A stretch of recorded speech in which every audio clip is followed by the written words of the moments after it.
Hello and welcome. I want to share with you a little bit of my thoughts about the course and some key information that will be helpful to you as you go through it, just to make sure that you're set up to be successful in the course. So I'll talk a little bit about some general procedures and policies and what the assignments are going to be and such things.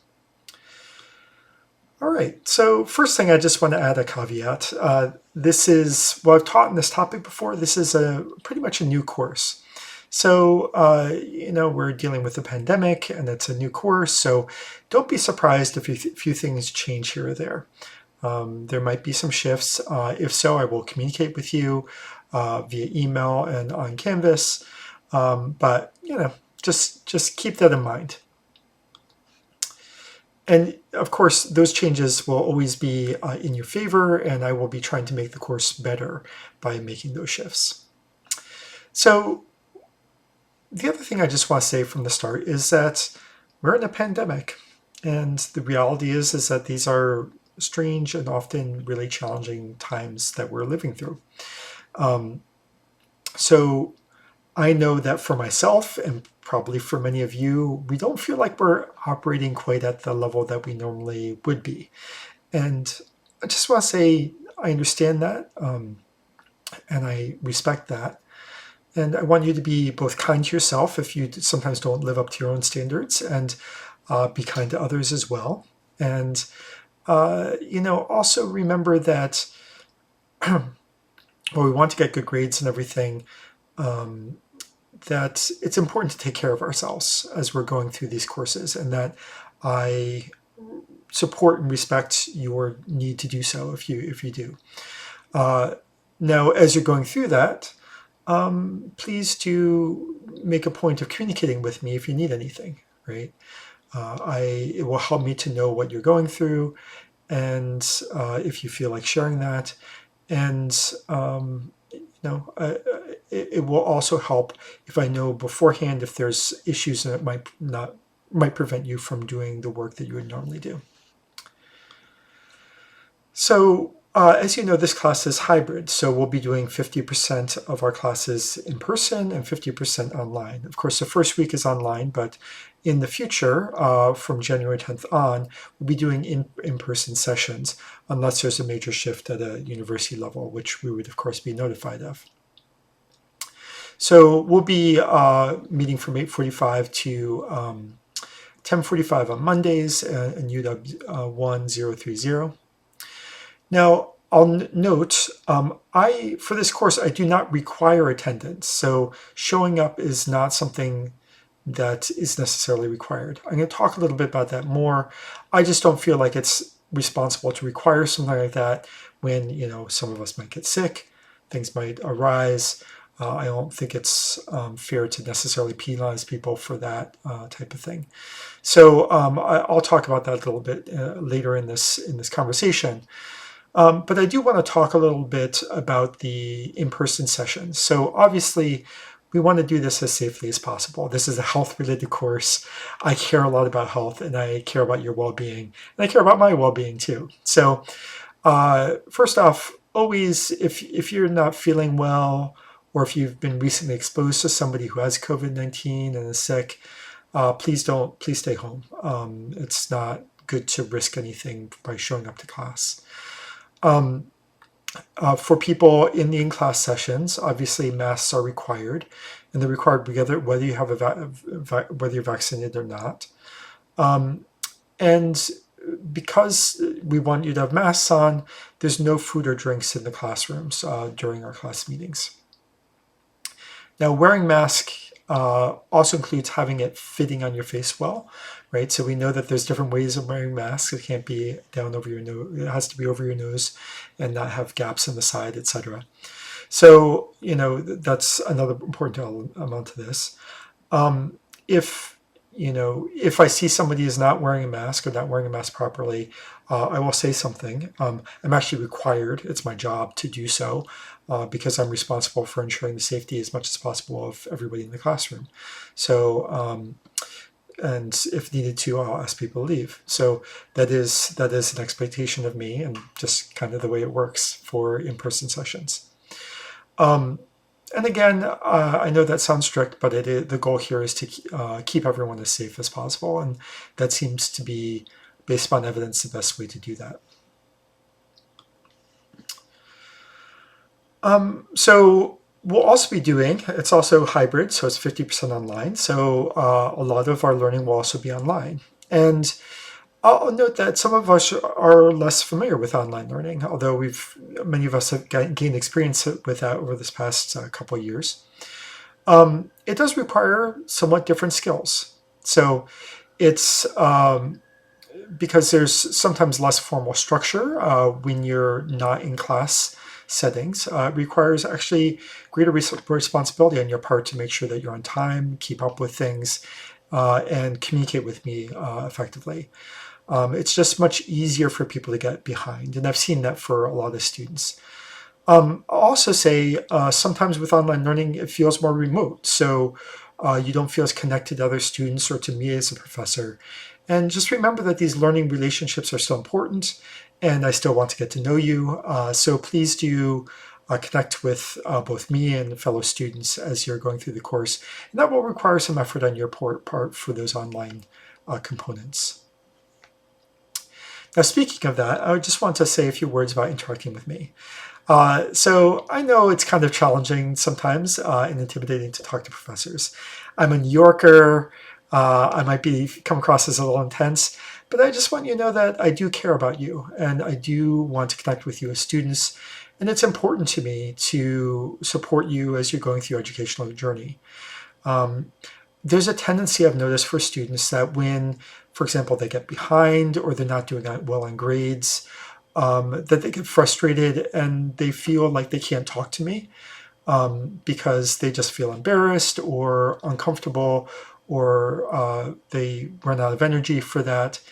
I just want to say that for my part, I don't care what your grades are, whether you have high grades or not. If you're a student in my class, I want to interact with you and I want to do my best to help you. What I care about as a professor is that you're doing the best that you can. And I know that the best that you can is going to vary depending on what your life situations are.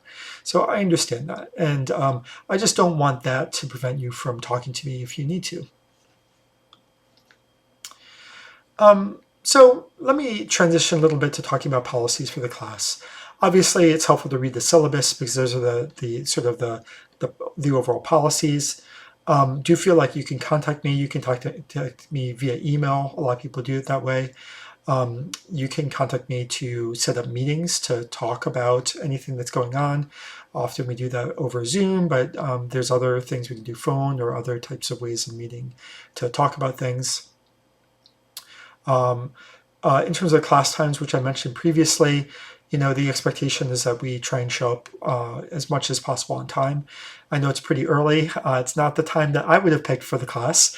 I promise you that, but that's what we're all dealing with. In terms of your time commitments for this class, it's a 5-credit course, which means about 15 hours of work per week.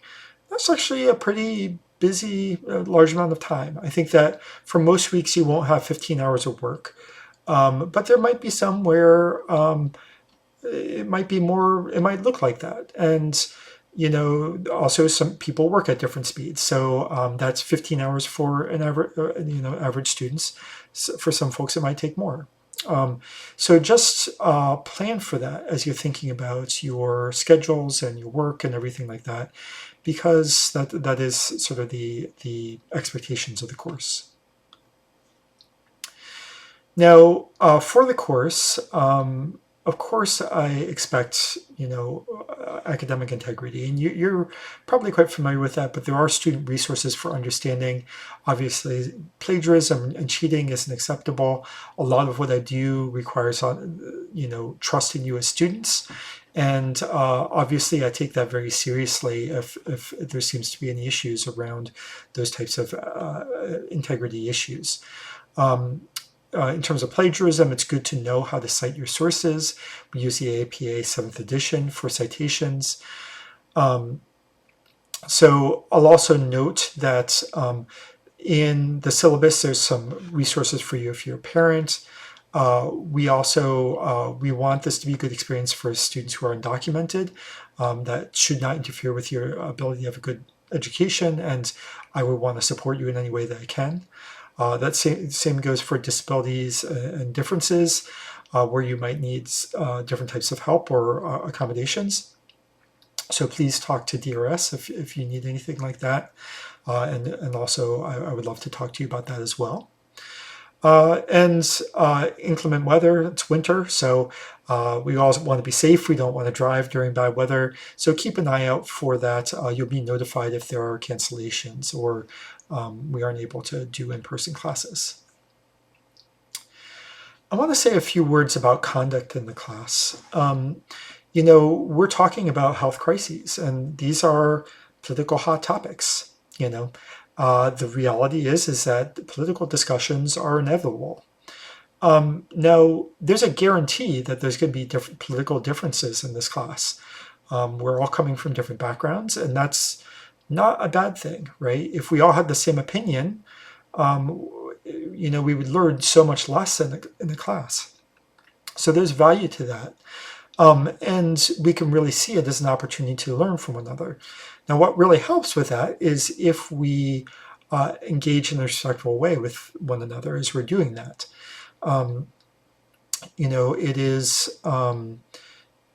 It can provide the opportunity for people to learn from one another if we do so.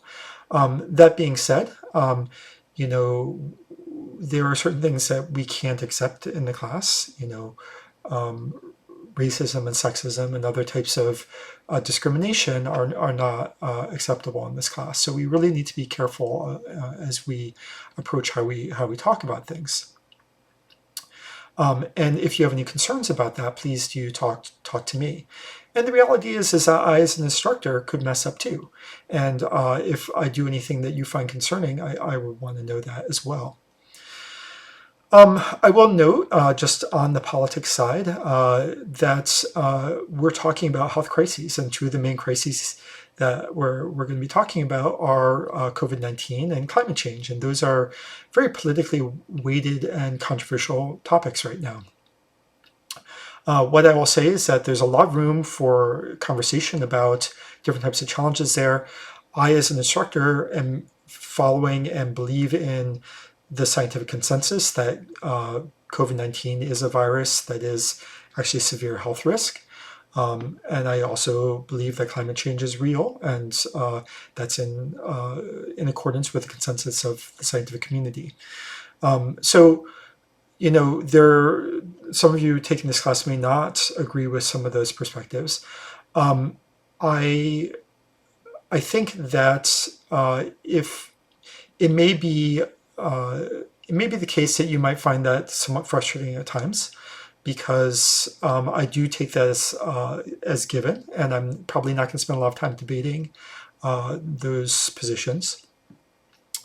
That being said, even if you disagree with that, you can come to this course and still learn a lot from this course. The ideas and theories around how you talk about health and communicate about health are applicable regardless of what your political affiliation are. These are strategies and methods that are useful and that you can learn from. And maybe your views will change throughout the course, and if that's so, that might be useful. But even if they don't, you'll still learn some things that I think will be useful for you. Now, the materials for the course, in case there's any concerns about that, I'm not using a textbook for this course. I'm going to use materials that will be provided through Canvas, either streaming or written materials or online lectures. So that's going to be the main source for what we're going to be learning in this class. The assignments for the course, there's a range of them. The actual assignments are written on the syllabus, and you can look at them there. Here is sort of the breakdown there. Also in the syllabus is the School of Nursing and Health Studies grading scale. So, for a course like this, I'd expect that the average grade for students probably would be around 87% or so for this class. And I use the grading scale in the syllabus for assessing your assignments at the end of the course. So late work. So with respect to this course, I actually take a pretty flexible view towards late work. I know that there's a lot of things that are going on in our lives right now, and I want to be respectful of that. Now, because of that, I will expect late work on any assignment in this course until March 13th. Right? So there's nothing that's graded in this course that you can't submit late until March 13th. After March 13th, I really can't take things because I have to get grading done by university policy. So that is a hard deadline. That being said, I would encourage you, out of respect for me and also for your own well-being, to try and submit things on time. It gets very hard if you start getting in the habit of submitting things late. And also, as your instructor, it becomes very confusing for me if I'm trying to grade things that were actually assigned a long time ago. I have to go back and remember what I assigned, and it just becomes hard and a burden on me as an instructor. So I'm offering this flexibility out of respect for you. It would also be respectful of me if you try your best to try and get things in on time. Now, you might get things in late for a range of normal reasons. Normal reasons are just, forgetting about things or mistiming things or, the different normal things that come up in daily life, right? Under those circumstances, I still accept late work, but I take a deduction. It's a small deduction for 1 or so days late. It gets more and more the longer that you wait after the due date. The maximum deduction that I'll take is 30% deduction. So you can still pass this course, even turning in things quite late. So there's also a situation where, under certain circumstances, you might have serious personal health or family situations that affect your ability to do work that are really out of your control, right? So when I'm talking about that, I actually have a fairly long description and definition of this on Canvas. And you look in the syllabus module, there's a thing called late work policy, and that explains both normal reasons and sort of serious situations. So I, as an instructor, I think that it's important for me, and I hope that you endorse this in students, that for people who have serious situations, emergencies that arise that are out of their control, I don't want them to penalize them for that. So in those circumstances, I will work with you to figure out a reasonable solution, which may involve not taking a deduction, for example, for something. But again, this is for serious situations. So that's if you get sick, seriously ill, if you have, and I would say for health situations, I also include mental health in this. Mental health is a health issue, right? I don't think that is different. So if there's a day where you simply cannot, or a period of time where you simply cannot get up and do work or whatever, which happens to many of us on occasion, that can be a serious situation, especially if it lasts for a long period of time, for a week or so. That will throw any of us off for a period of time. So I take seriously your well-being, whether it's your physical health or mental health. And then, we also have work situations, or life situations. If you lose housing or something like that, that's a serious thing that I respect and understand. And if you have to start taking care of your family or do certain things, health situations come up for your family, I will do my best to understand that. Again, it's important that we don't abuse that, right? Take advantage of that. But at the same time, I really do want you to ask for it if it's reasonable. I think that is appropriate and reasonable for you to ask for extensions in those circumstances. All right, attendance and participation. So as I mentioned earlier, I am not going to make the in-person sessions required for this course. I think that it's reasonable. There's multiple reasons why you might not be able to come to class. Many of them are very good reasons why you might not be attend. And some of them might involve you just being concerned about your own health and well-being. And I respect that too. So I feel like it would be, I don't feel comfortable requiring you to be there physically. However, if you don't come to the class in person, you're still responsible for what happens and the content that's covered in class. Now, what I'll say is I'm going to try and to record the in-class sessions. Now, I'll admit I'm not entirely sure how good those recordings are going to be. I'm going to do my best to have them be high quality, but it's kind of hard to record in classroom settings.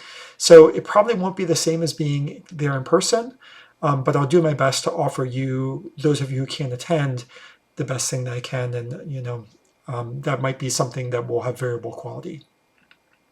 So participation is still important. I still want you to be engaged and be prepared for class. And that's going to be important for our discussions, for these different assignments that we have, both in person and online. And I'll assess that through, assignments and a survey at the end of the class. So I want to say a couple words about if you decide that you may not be coming to many of the in-person classes and you're going to be watching recordings of the class. So in that case, you're essentially treating this as an asynchronous online course.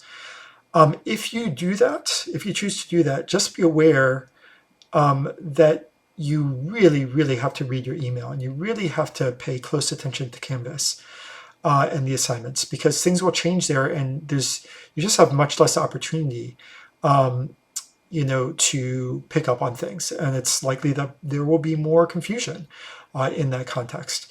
Now, it can be a reasonable decision for you to make. Just expect that going into the course. And it will probably have an impact on your overall experience in learning.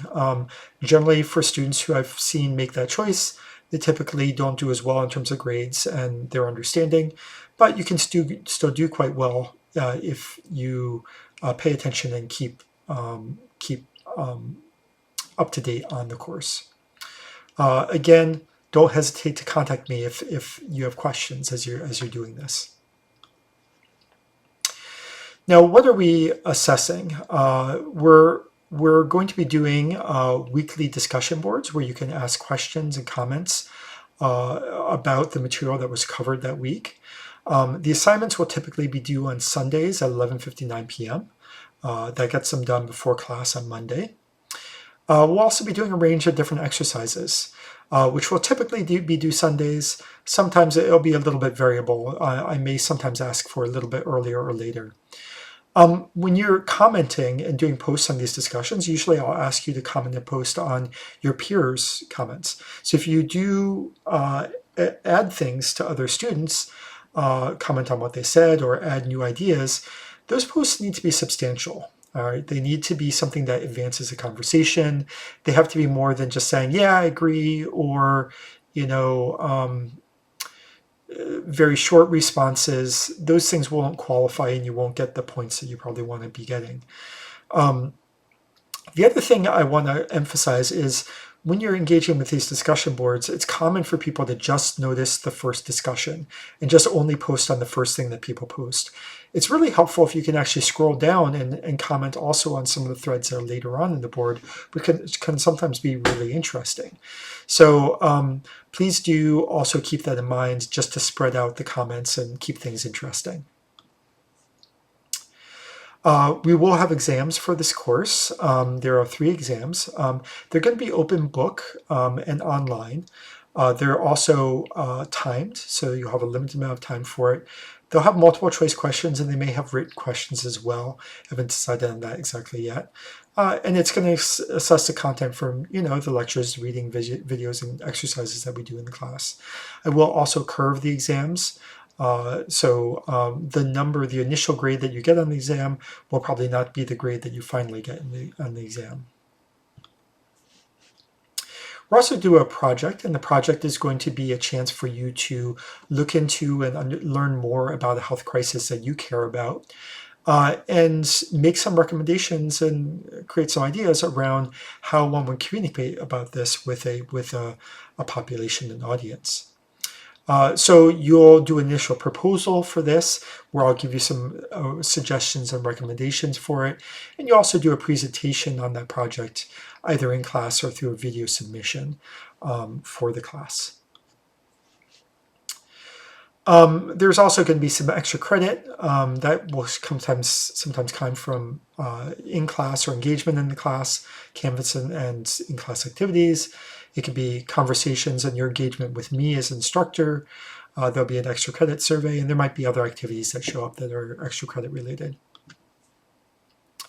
Now, in terms of feedback, I'll be giving you feedback through conversations in the course.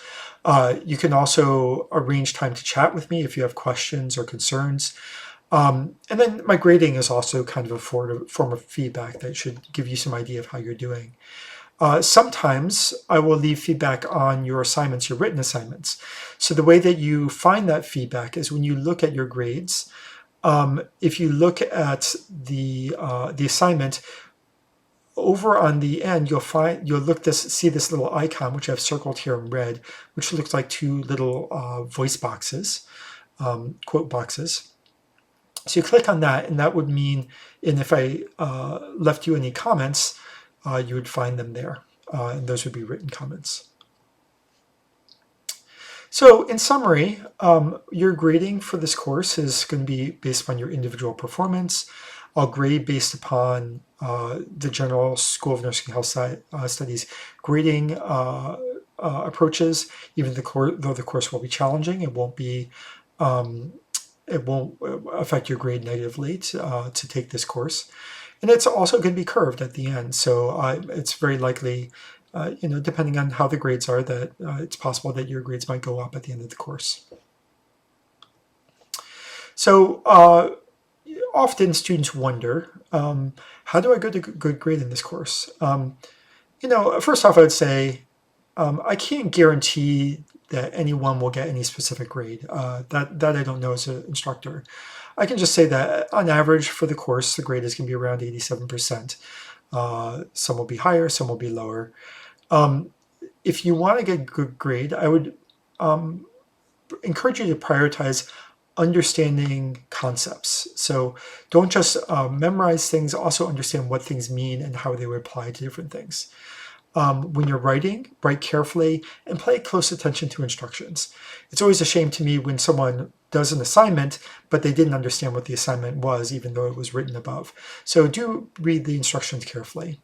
And also, I do exercises because I think that they'll help you get experience that will help you do well on your quizzes and understand what the course is about. So do make sure that you're paying attention to and learning from the exercises that we do in the class. Now, most importantly, I encourage you to remember that as a student, more than grades, the really important thing is, are you learning? Are you advancing your skills? Are you becoming a better student? Are you getting things out of it that will be useful to you later on as you go on in your educational career and professional career? So I think that it's important to remember that 3 years down the line, you probably won't remember your grade, but you will remember the skills and things that you learned that are useful and beneficial to you. So I think that that's a helpful attitude to come into the course. So that's just an overview of the course, some of the policies, procedures, and ideas that we're going to be using for how we'll approach this. Please feel free to let me know if you have any questions online or through contacting me directly. So that's about it. I'm looking forward to working with you, and take care and be well, everyone.